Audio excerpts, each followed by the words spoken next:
এতিয়া আমি অনুশীলনী 9.1 আমি আলোচনা কৰিম কি দিয়া আছে এক নম্বৰটো তলত দিয়া বাক্যবিলাকৰ কোনটো শুদ্ধ বাছনি কৰা শুদ্ধবিলাক আমাক বাছনি কৰিব দিছে যে এক নম্বৰটো চাও সকলো স্বাভাৱিক সংখ্যাই অখণ্ড সংখ্যা এইটো আমি জানোৱে যে স্বাভাৱিক সংখ্যাবিলাক কি আমাৰ অখণ্ড সংখ্যা হয় তাৰ পিছত চোৱা এটা অখণ্ড সংখ্যা স্বাভাৱিক সংখ্যা নহবও পাৰে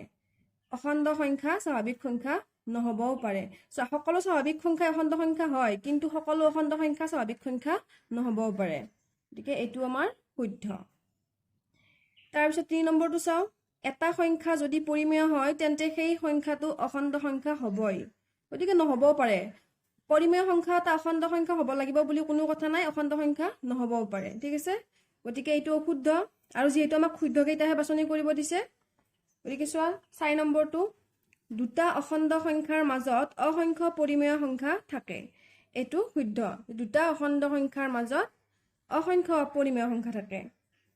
তাৰ পিছত সকলো ভগ্নাংশই অখণ্ড সংখ্যা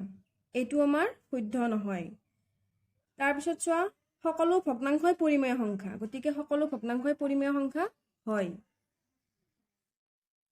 এতিয়া চোৱা 7 নম্বৰটো শূন্য সংখ্যাটো পৰিমেয় সংখ্যা শূন্য সংখ্যাটো পৰিমেয় সংখ্যা হয় প্ৰত্যেকটো অখণ্ড সংখ্যাই পৰিমেয় প্ৰত্যেকটো অখণ্ড সংখ্যাই পৰিমেয় সংখ্যা হয় ঠিক আছে আমি শুদ্ধ কেইটা বাছনি কৰিলো এটা 2 নম্বৰটো চাও তলৰ প্ৰতিটোৰে বাবে তিনিটাকৈ সমতুল্য পৰিমেয় সংখ্যা লিখা মনত ৰাখিবা যে তলৰ প্ৰতিটো পৰিমেয় সংখ্যাৰ সমতুল্য অসংখ্য পৰিমেয় সংখ্যা আছে আমাক কি কৈছে যে আমাক ইয়াতে কেইটামান ভগ্নাংশ দিয়া আছে আৰু এই প্ৰত্যেকটোৰে পৰা কি কৈছে যে তিনিটাকৈ সমতুল্য পৰিমেয় সংখ্যা আমাক লিখিব দিছে প্ৰথমতে আমি 1 নম্বৰটো কৰি চাম সো কি দিয়া আছে আমাক 4/5 এতিয়া আমাক ইয়াৰে সমতুল্য আমাক লিখিব দিছে সমতুল্য লিখিব লাগিলে আমি কি কৰিম চোৱা 2 3 4 5 যিকোনো সংখ্যাৰে আমি পূৰণ কৰি দিব লাগিব আৰু এটা কথা মনত ৰাখিব লাগিব যে হৰক আমি যিটো সংখ্যাৰে পূৰণ কৰো আমি লবটোকো আমি সেইটো সংখ্যাৰে পূৰণ কৰিম এতিয়া চোৱা ইয়াতে আমি 5 ৰ লগত 2 পূৰণ কৰিছো সেই কাৰণে আমি 4 ৰ লগতো 2 পূৰণ কৰিছো গতিকে কি হ'ব আমাৰ 4 2 8 এটো মাইনাস এটা আহিব যেটো আমাৰ ইয়াতে মাইনাস আছে আৰু 5 2 10 আকৌ চোৱা এটুক আকৌ এবাৰ 3 ৰে পূৰণ কৰিম 3 নকৰি 4 5 6 7 যিকোনো কৰিব পাৰা ঠিক আছে এতিয়া 4 ৰ লগত 3 পূৰণ কৰিলে পাম 12 আৰু 5 ৰ লগত 3 পূৰণ কৰিলে পাম 15 আকৌ এবাৰ 4 ৰে পূৰণ কৰিছো 4 4 গুণ 16 5 4 গুণ 20 এতিয়া আমি এই তিনিটা সমতুল্য ভগ্নাংশ আমি উলিয়ালো পৰিমেয় সংখ্যা এইকেইটা এটা হল আমাৰ কি 8/10 12/15 16/20 এটা এই নিচিনা কৈ 2 নম্বৰটো তোমালোকে নিজে কৰি লবা ঠিক আছে একেই হ'ব দুইটাই এটা মই 3 নম্বৰটো কৰি দিম তো এটাকে আমাক কি দিয়া আছে 21/7 দিয়া আছে ইয়াৰে আমাক তিনিটা সমতুল্য পৰিমেয় সংখ্যা উলিয়াব দিছে ইয়াতে আমি কি কৰিম 21 ৰ লগত আমি 2 পূৰণ কৰিছো সেই কাৰণে 7 ৰ লগতো 2 পূৰণ কৰিছো কিমান হ'ব 21 2 গুণ 42 7 2 গুণ 14 এইটো যে তোমাৰ মাইনাস আছে গতিকে ইয়াতেও আমাৰ মাইনাস আহি যাব এতিয়া 3 পূৰণ কৰিম 7 3 গুণ 21 আৰু 21 3 গুণ 63 তাৰ পিছত 4 পূৰণ কৰিম 7 4 গুণ 28 21 4 গুণ 84 তো এইকেইটা হল আমাৰ কি তিনিটা সমতুল্য পৰিমেয় সংখ্যা এতিয়া আমি 4 নম্বৰটো চাম 9/1 দিয়া আছে এতিয়া চোৱা এতিয়া 5 নম্বৰটো মই তোমালোকক কৰি দিম বাকি 4 নম্বৰটো তোমালোকে নিজে কৰিবা একেই হ'ব ঠিক আছে এতিয়া 5 নম্বৰটো চোৱা আমাক কি দিয়া আছে 66/40 দিয়া আছে ইয়াৰে আমাক তিনিটা সমতুল্য পৰিমেয় সংখ্যা আমাক উলিয়াব দিছে ইয়াৰ কাৰণে প্ৰথমতে কি কৰিলো 66 ৰ লগত 2 পূৰণ কৰিলো সেই কাৰণে 40 ৰ লগতো 2 পূৰণ কৰিলো কাৰণ হৰ আৰু লব দুইটাতে আমি একেই সংখ্যাৰে আমি পূৰণ কৰিব লাগিব এতিয়া চোৱা 66 ৰ লগত 2 পূৰণ কৰিলে কিমান হ'ব 128 40 ৰ লগত 2 পূৰণ কৰিলে 80 এতিয়া আকৌ 3 পূৰণ কৰিম 3 পূৰণ কৰিলে কি পাম আমি 192 40 ৰ লগত 3 পূৰণ কৰিলে 120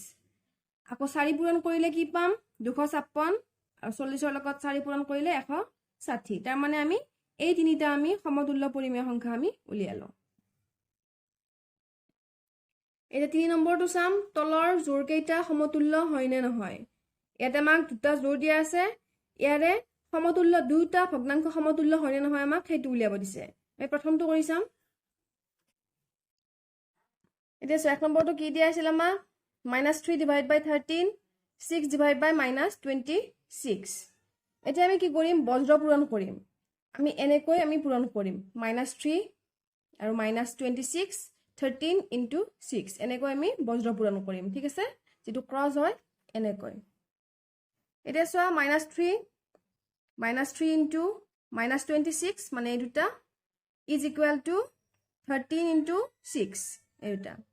নিশ্চয় আগতে বজ্ৰ পূৰণ কৰা জানিছাই তোমালোকে কাৰণ বজ্ৰ পূৰণ বহুতো আছে বহুত অংক এনেকৈ বজ্ৰ পূৰণত আছে আমাৰ বহুত সহজ হয় এতিয়া সোয়া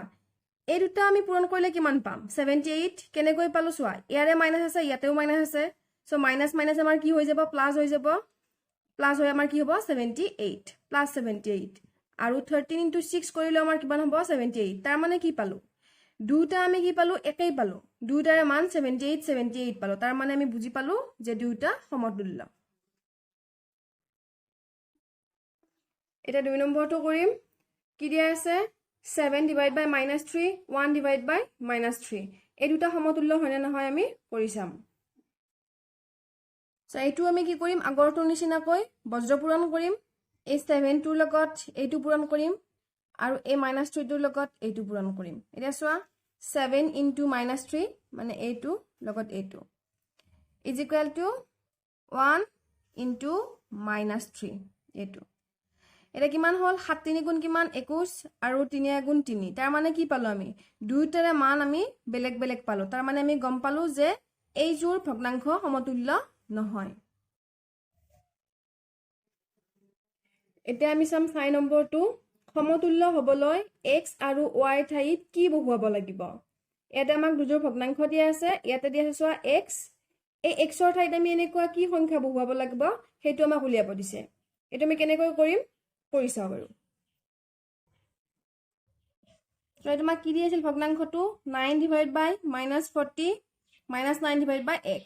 এই যেটো x আছে x ৰ জাগাত কি বহুৱাব পাৰিম আমি হেতু আমাক উলিয়াব দিছে আমি কেনেকৈ উলিয়াম এই দুটো আমি বজ্ৰ পূৰণ কৰিম মানে এই দুটা পূৰণ কৰিম আৰু এই দুটা পূৰণ কৰিম বজ্ৰ পূৰণ কৰিম সোয়া x into 9 বা 9 into x যিকোনো লিখিব পাৰা আৰু -9 into -40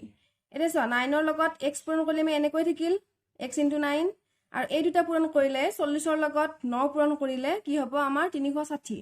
এটা সোয়া ইয়াতেও মাইনাস আছে ইয়াতেও মাইনাস আছে কিন্তু আমাৰ ইয়াতে মাইনাস নহল কিহৰ কাৰণে কাৰণ এই দুটা মাইনাস লগ লাগি আমাৰ কি হল প্লাস হল সেই কাৰণে ইয়াতে আমাৰ কি হল প্লাস একো নাই মানে কি একো নাই মানে ইয়াতে এটা প্লাস আছে গতিকে আমাৰ কি পালো উত্তৰটো আমি 360 এতিয়া আমি কি কৰিম যেহেতু আমাক x ৰ মান উলিয়াব দিছে আমি এই যেটো x আছে x টো আমি এটো সাইডে ৰাখি লম আৰু এই 9 টো আমি এটো সাইডে মানে সমান চিনৰ আমি খো সাইডে আমি লৈ আহিম যেহেতু 9 টো আমাৰ x ৰ লগত কি হৈ আছে পূৰণ হৈ থাকিলে যেতিয়া আমি পূৰণ এটাক আমি যেতিয়া সমান চিনৰ সোঁফালে বা বাওফালে লৈ যাও তেতিয়া কি হৈ যায় হৰণ হৈ যায় বা হৰণটো পূৰণ হৈ যায় যোগটো বিয়োগ বা বিয়োগটো যোগ ঠিক আছে এটা সয়াতে যেহেতু আমাৰ 9 টো আমাৰ কি হৈ আছিল ইয়াৰ লগত x ৰ লগত পূৰণ হৈ আছিল গতিকে আমি সমান চিনডালৰ সোঁফালে লৈ অহাৰ লগে লগে কি হ'ব আমাৰ এই 360 ৰ লগত হৰণ হৈ যাব তো 360 হৰণ 9 এতিয়া 9 ৰে 360 হৰণ কৰিলে আমি কিমান পাম 40 যাব 9 4 37 ইলে শূন্য আহিল 40 হল গতিকে x ৰ মান কি পালো আমি 40 পালো মানে আমি গম পালো যে ইয়াতে যেটো x আছে এই x ৰ ঠাইত আমাৰ কি বহিব 40 বহিব এটা চাম আমি 4 ৰ 2 নম্বৰটো কি দি আছে আমাক -5 divided by 35 y divided by -70 ইয়াৰে যেটো আমাক y আছে এই y ঠাইত কি বহিব হেতু আমাক উলিয়াব দিছে ঠিক আছে আমি কৰি চাও এতিয়া সোয়া এইটো আমি আগৰটো নিচিনাকৈ বজ্ৰ পূৰণ কৰিম এইটোৰ লগত -5 ৰ লগত -70 আমি কি কৰিম পূৰণ কৰিম বজ্ৰ পূৰণ মানে এইটো ক্ৰস ঠিক আছে